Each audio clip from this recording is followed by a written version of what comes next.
Ассалаумағалейкум достар, сіздермен бірге Ера кино арнасы. Мен бүгін сіздерге 2020 жылы шыққан боевик жанрындағы Самая опасная игра фильмінің қысқаша сюжетін айтып беретін боламын. Видео басталмастан бұрын арнаға жазылып, лайк басып, қасында шыққан қоңыраушаны қосып қой. Джордж үмітпен террор фондының басшылығынан шақыру күтіп отыр. Ол Детройтта салынып жатқан Крингтон ғимаратына сәтсіз ақша салған инвестор. Ол өзінің сәтсіз активынан құтыла алар емес. Басымен қарызға кіріп кеткен еркектің Уэлл есімді жүкті әйелі бар. Хатшы еркекті басшы Майлдың офисіне дейін шығарып салады. Ол қайдан екені белгісіз Джорджтың нашар қаржылық жағдайымен таныс. Еркекке өте қауіпті ойынға қатысуды ұсынады.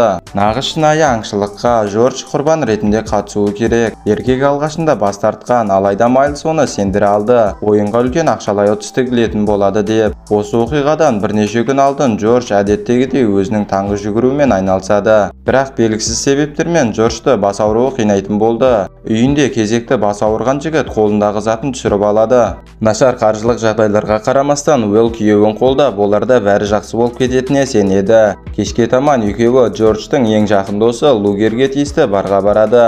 Ол да досының сәтсіз жобасына көптеген ақша салған, бірақ ол досын кінәламайды. Оның өзі де тәуекелге барғанын түсініп, келесі күні Джордж келесі ұстамасы кезінде есінен танып қалады. Оны ауруханаға жеткізіп, дәрігерлер оның басынан ми есігін тапқанын, оның аз өмірі қалғанын хабарлайды. Қызметкер оған Трио фондының визиткасын береді, сол секілді жазылмас ауруларға көмектесетін. Күйеуінің қорқынышты диагнозын естіген Уэлл еңіреуде, ал Джордж өзінің не істерін білмейді. Осыдан кейін кадр қазіргі уақытқа ауысады. Майлз еркекке 24 сағатқа созылатын аңшылықтың ережесін түсіндіріп беруде. Ол тірі қалған әр сағат сайын Джорджтың счетына көптеген ақша түсе бастайтын болады. Ойын басындағы $50,000 бастау алып, уақыт соңында қаржы $25 миллион құрайтын болады. Бар болғаны 5 аңшы қатысады. Қызығы Джордж олардың не атын, не түрін білмейтін болады, сондықтан да оған шабуыл кез келген сәтте болады. Оның үстіне аңшылар бәрі бірдей бір уақытта құрбандарына шабуылдауы мүмкін. Ойын туралы ешкімге айтуға болмайды, ойынды тоқтатуға да болмайды. Сонымен қатар Детройт қаласында тастап кетуге болмайды. Ережені бұзу сол сәтте өлімге алып келеді.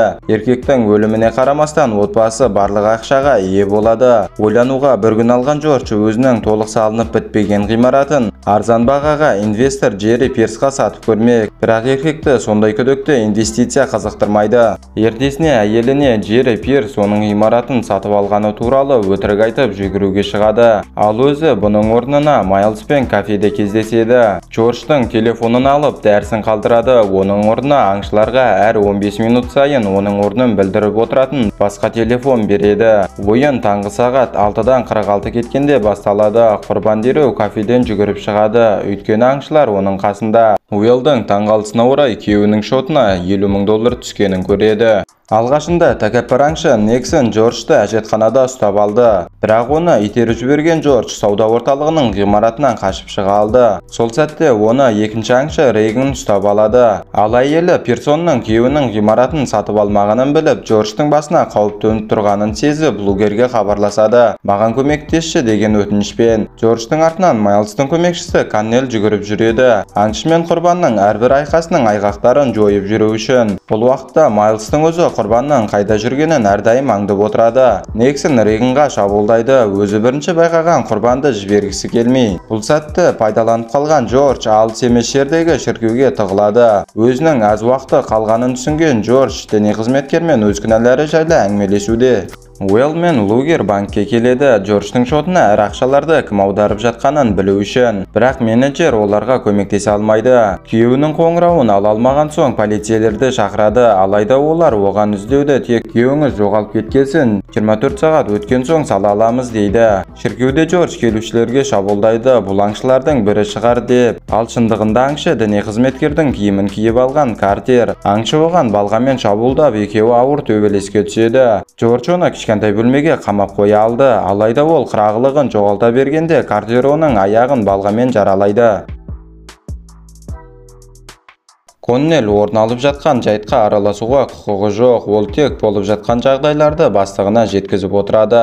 Алған жарақаттарының салдарынан Джордж енді қаша алмайды, сондықтан да стадионнан шығып жатқан жанкүйерлердің арасына кіріп кетеді. Нексон оны байқап қояды, бірақ ол жүгіріп кетіп көліктің багажнигіне кіріп үлгереді. Ал Уэлл үйден фондтың визиткасын тауып алады. Бұл уақытта Джордж көліктің Детройт аумағынан асып бара жатқанын байқайды. Бұл ережені бұзу болып табылады емес пе? Сондықтан да көлікті ұра бастайды жүргізушіні тоқтату үшін. Жүргізушіден кешірім сұраған ол заправкадегі таксистің көлігін ұрлап кетіп, соңғы күшін сарқып үйіне қарай жол тартады. Алайда жолда оған байкер шабуылдайды. Уэлл күйеуінің артынан қандай да бір псих қуып жүргенін байқап, дереу Лугердің номерін тереді. Жолда келе жатып көліктің ішіне секіріп мініп алған байкер оны жол бойында тұншықтырып тастамақ. Басқарусыз қалған көлік соғысып, байкер алдыңғы терезе арқылы ұшып кетеді. Көлігінен шыққан Джордж бұның Картер екенін анықтайды. Өзінің жарақатына қарамастан қара нәсілді жігіт "Мен сені өлтіріп, әйеліңді зорлап тастаймын" деп қоқаң-лоққы көрсетуде. Ашуына мінген Джордж Картерді өлтіреді.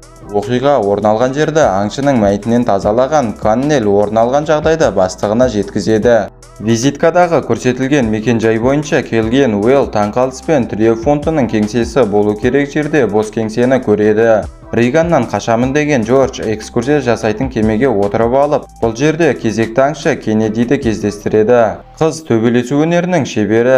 Джорджды еш қиындықсыз құлатып, оны өлтіріп тастамақ. Қуанышқа орай Джордж оның шалбарын жағып жіберіп қашып кетеді. Ол еркектің артынан түседі. Оны күтіп алған Джордж Кеннедиді су түбіне жіберді. Кейін Джордж тыныш орында демалғысы келген, алайда оған сол сәтте қара нәсілді банда жігіттері шабуылдайды. Бандиттер жігіттің шотында $15 миллион жатқанын анықтап, бізбен бөліс деп талап етуде. Кейін Джордж қабылдап жүрген дәрінің жасанды екенін біліп, оны соққының астына алады. Осы сәтте бөлмеге соңғы аңшы Деджи басып кіреді. Ол бандиттердің бәрін бір сәтте жайратып салып, Джорджты өз қолымен өлтірмек, алайда оны әлі өлмеген бандиттердің бірі атып салады.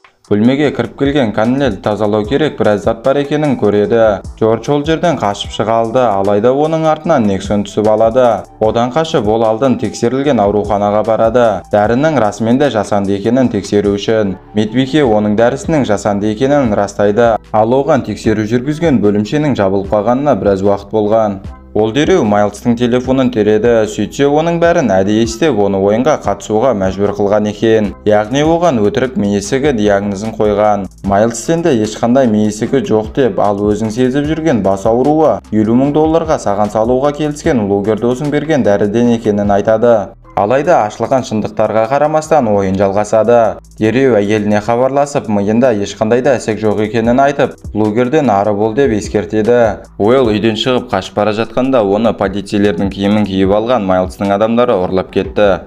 Джордж бұрын әкесінің иелігінде болған құрылыс дүкеніне келеді. Өзін аңдаған аңшылардан сонда жасырыну үшін. Көп өтпей аңшы Джорджтың қайда екенін біліп артынан түседі. Рейганды тұзаққа түсірген Джордж оның қолын ауыр темір есікпен басып қалады. Біреуінен енді құтылдым-ау деп тұрғанда артынан Кеннеди пайда болады. Нысанды дәл көздеген досы Лугер Кеннедиді атып түсіреді.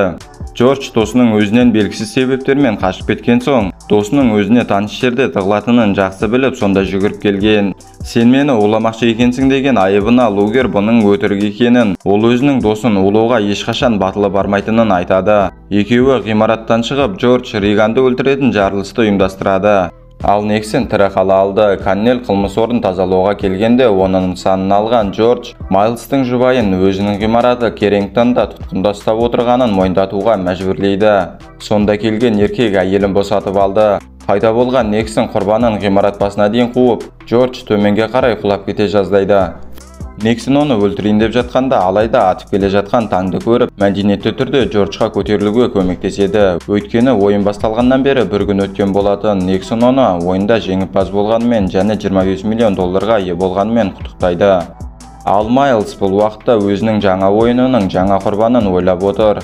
Осы жерден киноның соңына да келдік. Егер сізге осындай видеолар ұнаса, арнаға жазылып, қасында шыққан қоңыраушаны қосып қойыңыз. Сіздермен бірге болған Ера кино арнасы. Келесі видеода кездескенше қош сау болыңыздар.